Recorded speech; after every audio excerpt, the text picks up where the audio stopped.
हम फिरोज शाह तुगलक पे बात कर रहे हैं। तो आज हम जो उनकी एडमिनिस्ट्रेशन, फिर उनके जो रिफॉर्म्स इकोनॉमिक में, पॉलिटी में, जुडिशल सिस्टम में, और इसके साथ साथ जो उनकी अचीवमेंट्स रही दिल्ली सल्तनत में, जितना भी उनका पीरियड रहा, उस पर आज हम बात करेंगे। तो जैसे ही वो सुल्तान बने, उससे पहले हम देखते हैं कि मोहम्मद बिन तुगलक ने जब वहाँ पे कहत हुआ था दिल्ली में, दोआब में, तो उन्होंने वो लोन्स दिए थे लोगों को, सौंदर लोन्स जो होते हैं।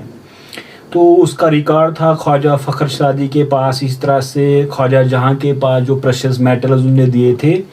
तो शादी के पास तकरीबन 2 करोड़ टंकाज इनका हिसाब था। तो अब क्योंकि लोग उस पोजीशन में नहीं थे, तो उन्होंने पहला काम यही किया कि जो उनका दिल्ली में दरबार था, तो उसमें वो सारी रजिस्टर्स दोई गई, यानी उनको वॉश आउट किया गया। तो इस तरह से पूरा वो जो रिकॉर्ड था, जो तुगलक ने वो लोन्स दिए थे, तो उसका पूरा वो रिकॉर्ड साफ किया गया और वो लोन्स माफ़ किए गए। हम देखते हैं कि उसके बाद एक और उनका मोहम्मद बिन तुगलक के जो म्यूटिलेशन, यानी लोगों के हाथ काटे जाते थे, इसी तरह से हड्डियों को मतलब इस तरह से तोड़ा जाता था, फिर कुछ जो बॉडी के पार्ट्स थे उनको आग लगा दी जाती या पूरी बॉडी को जलाया जाता। तो इस तरह के बड़े जो पनिशमेंट्स मोहम्मद बिन तुगलक के टाइम में दिए जाते थे, जो ब्लड शेड और टॉर्चर होता था। तो इस पूरा को एबॉलिश किया फिरोज शाह तुगलक ने। उसके बाद एक और चीज़, क्योंकि ये जो एक लोगों की एक बड़ी तादाद थी जिनको कि मोहम्मद बिन तुगलक ने इस तरह के मतलब टॉर्चर कराया था उनका, तो फिर उनको कहा गया कि आप ये लिखे, यानी एक जिसको कि लेटर्स लिखे आप, क्या आपने मोहम्मद बिन तुगलक को माफ़ किया। तो उनका जो मेज़ोलियम, यानी जो उनका टॉम था, वहाँ पे एक बॉक्स रखा गया, तो उसमें सारे लोग आके वो खुशनुदी से मतलब वो सारे वहाँ पे लेटर्स, यानी कि फॉरगिवनेस लेटर्स वहाँ पे उनके टॉम में रखते। तो इस तरह एक अलग जो स्टेट का पूरा कैरेक्टर था, या स्टेट को एक अलग तरह की शेप फिरोज शाह तुगलक दे रहे थे। तो ये उनका जो मतलब एक सियासत से यहाँ पॉलिटिक्स नहीं, मतलब सियासत से यहाँ बरनी तो कहते हैं कि जो पुटिंग थिंग्स राइट, लेकिन फिरोज शाह कहते हैं कि ये जो इन्फ्लेक्शन ऑफ डेथ पेनल्टी, तो इस तरह से इसको मतलब आप पेनल कोड समझे आप, या पनिशमेंट, या इस तरह का इसमें रिफॉर्म्स किए गए। हम फिर टैक्सेशन पे आते हैं, यानी टैक्सेशन में भी रिफॉर्म्स किए गए। तो यहाँ पे जो रेवेन्यू टैक्सेशन था, it was according to production, यानी अब जो खराज और जजिया जो लेना था लोगों से, तो it was according to production, यानी बरहुक्म मुशाहिदा। ये मेजरमेंट नहीं, बल्कि इसमें शेयरिंग का कॉन्सेप्ट दोबारा से आ गया कि इसको मुशाहिदा किया जाएगा और फिर ये देखा जाएगा कि कितना प्रोडक्शन वहाँ पे निकल सकता है, और फिर इसमें डिस्ट्रीब्यूट होगा पेजेंट और स्टेट के दरमियान। इसी तरह से जो जिजिया था, जिजिया को एक सेपरेट टैक्स बनाया दिया गया। तो ये तो मतलब जिम्मी स्टेटस जो नॉन मुस्लिम्स को दिया गया, उसके बदले से पहले इसको खराज के साथ, तो अब इसमें भी रिफॉर्म्स लाए गए। तो एक और बात की, ब्राह्मण्स पे इम्पोज किया सबसे पहले फिरोज शाह तुगलक ने। अच्छा, इसमें उनका एक था ख्वाजा हुस्सामुद्दीन जुनैदी, तो उसने पूरा कंट्री का मुशाहिदा किया। तो 6 करोड़ 75 लाख टंकाज, इस तरह का पूरा जो इन्होंने रेवेन्यू का एस्टिमेट लगाया कि पूरा जो दिल्ली सल्तनत उस टाइम का था, तो उसमें 6 करोड़ 75 लाख टंकाज इसके बराबर मतलब रेवेन्यू कलेक्शन होगी। हम देखते हैं कि रेवेन्यू ये जो ग्रांट्स थे, उसमें भी लैंड ग्रांट्स में भी रिफॉर्म्स किए गए, और वो ज़्यादातर मिलिट्री के साथ जुड़े हुए हैं। अब देखिए कि इसमें जो सेंट्रल आर्मी थी, यानी जो डायरेक्टली मतलब दिल्ली सल्तनत के तहत थी, तो उनको कहा गया कि उनको पहले मतलब कैश में सैलरी दी जाती थी, लेकिन उन्होंने उनको कहा कि अब हम आपको दो आब में से यानी कुछ लैंड असाइनमेंट्स देंगे। तो इसको कहते हैं वजह, यानी वजहदार आपको बनाया जाएगा, आपको लैंड रेवेन्यू असाइनमेंट देंगे।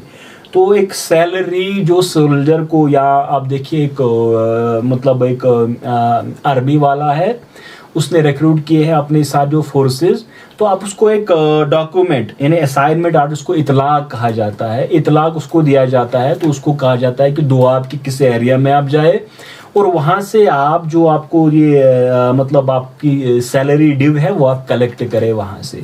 तो इतलाक उसको दिया जाता और फिर जो ये लैंड रेवेन्यू उसको वजह दी जाती कि आप जाके इस लैंड से आप ये अपना सैलरी कलेक्ट करें। अब जो वहाँ पे ऑफिसर होता था तो वो उसको उसका हाफ देता था, यानी मिसाल के तौर पर 1000 आपको किसी जगह टांकाल देने हैं तो वो आपको 500 टांकाल देगा।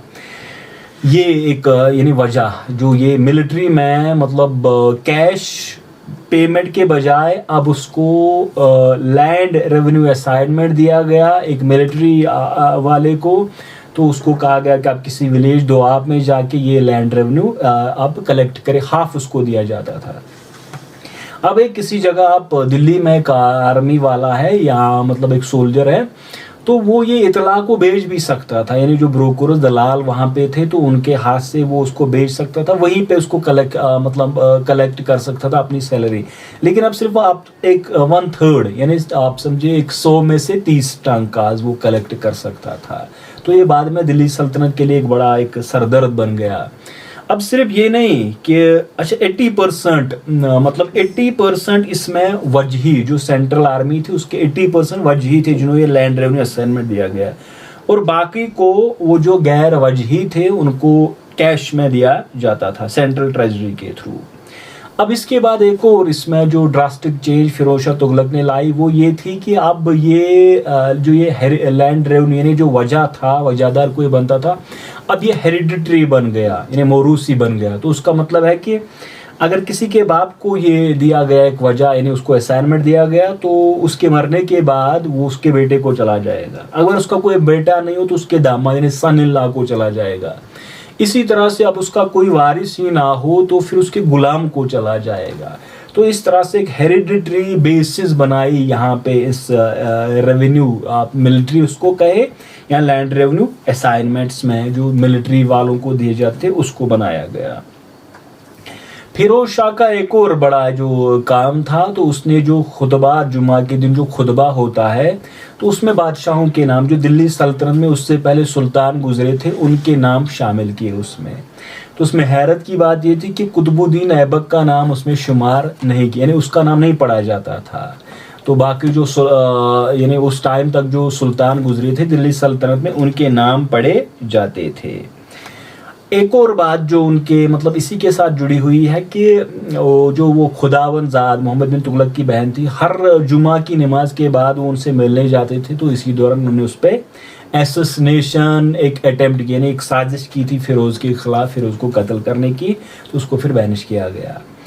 अब देखिए सिर्फ ये नहीं, हम उसका बड़ा कारनामा फिरोज शाह तुगलक का सिविल इंजीनियरिंग में देखते हैं, उस टाइम की आर्किटेक्चर में देखते हैं, फिर जो उनका कैनाल सिस्टम है, इरिगेशन सिस्टम जो है उसमें और कोई नहीं उनके हमपल्ला यानी आप उनके नज़दीक जो है जिसने इतना काम किया हो इरिगेशन सिस्टम पे तो और कोई नहीं। फिरोज शाह तुगलक का एक बड़ा काम ये था।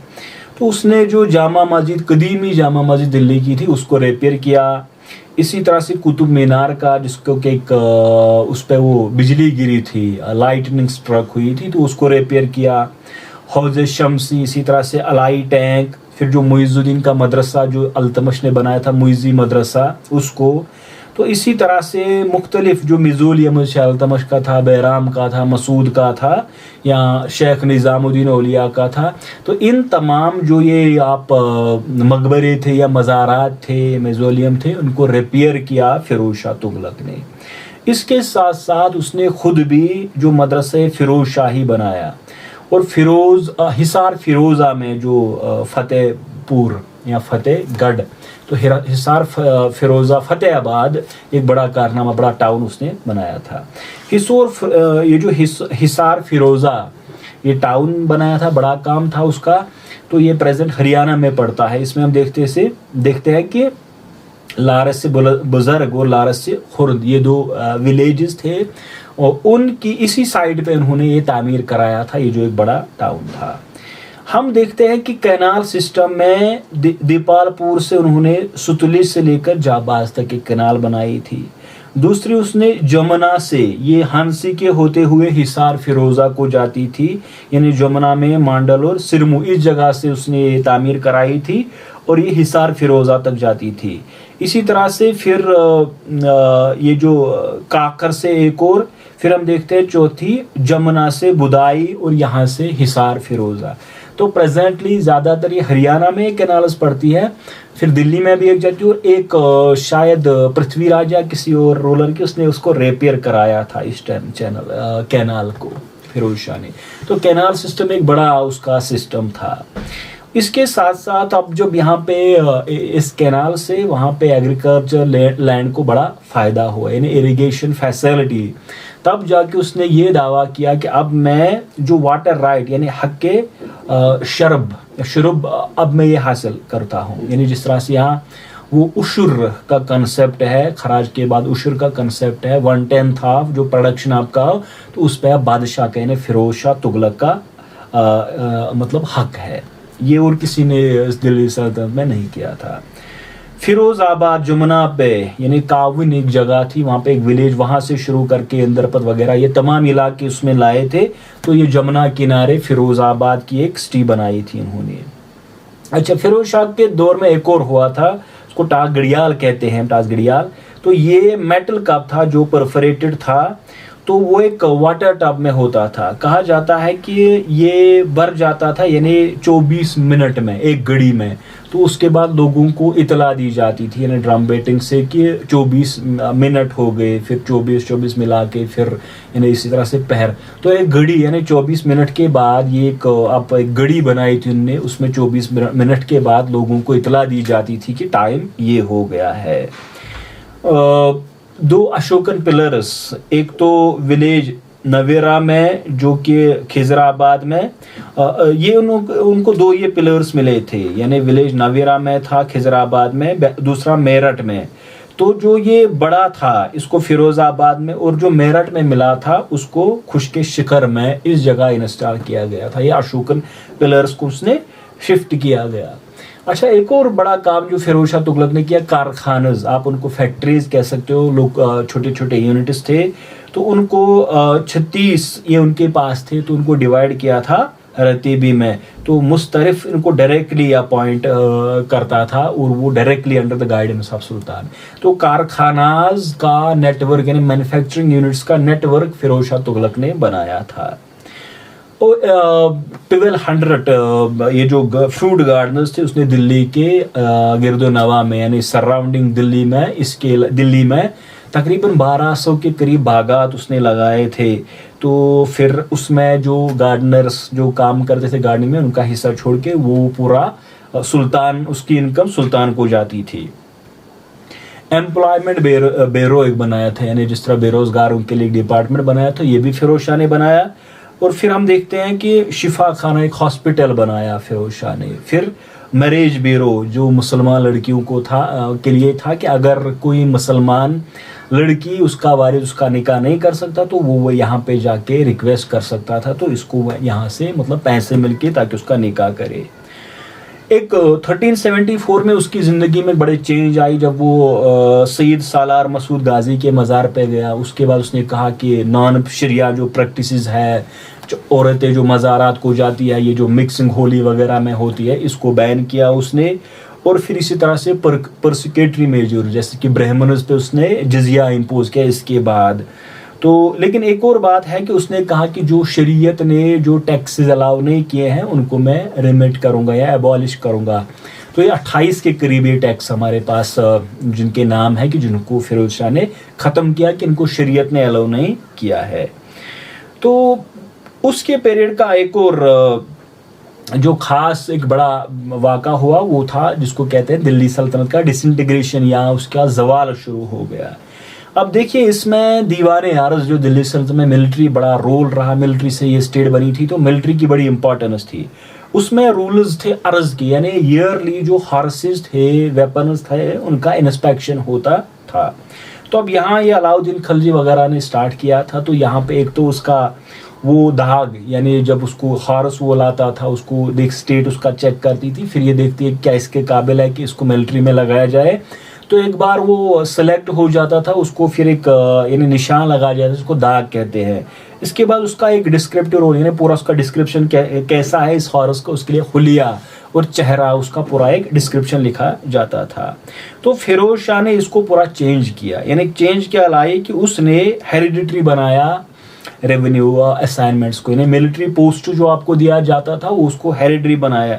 अब जब ये हेरिडिटरी बना तो उससे जो गवर्नमेंट की जो एफिशिएंसी यानी चेक करने की, करप्शन की, वो खत्म हो गई, क्योंकि यहाँ पे अब हेरिडिटरी बन गए, यानी एक के बाद दूसरा मिलिट्री वाला उसकी जगह आ जाता था। तो अब 80% जो ये थे उनको डायरेक्टली सेंट्रल पे करता था। मैंने वजह के दौरान आपको बताया, तो उसमें मैंने बताया कि वो एक तो 50% मिल जाता था उनको, और दूसरा जब अगर वो बेचते उसको तो 1/3 मिलता उनको, तो सैलरी कम हो गई। दूसरी बात जो रेबेलियस एरियाज थे, रेबेलियस एरियाज में क्या हुआ कि जो मवास एरियाज थे वहाँ पे रेवेन्यू कलेक्शन डिफिकल्ट हो गया उसको कलेक्ट करना। तो इस वजह से इतलाक जो पेपर आपके पास था वो बिल्कुल एक वेस्ट पेपर लग गया, बन के रह गया, क्योंकि अब कोई वहाँ कलेक्शन ही नहीं होती थी। उसके बाद जो ठट्ठा की कंपेन थी, उसके बाद 20 साल तक कोई मेजर कंपेन इसमें नहीं चलाई गई। तो नेचुरली जो आर्मी में जब पीस आया तो जो करप्शन उसमें बढ़ता गया। अब जब ईयरली उनके पास जो अर्ज के लिए, इंस्पेक्शन के लिए हॉर्स लाने थे, उसमें धीरे धीरे करप्शन बढ़ गया। यानी पहले तो उनके पास पैसा ही नहीं था कि उसके बाद इन्फीरियर हॉर्सेस उनने पेश किए।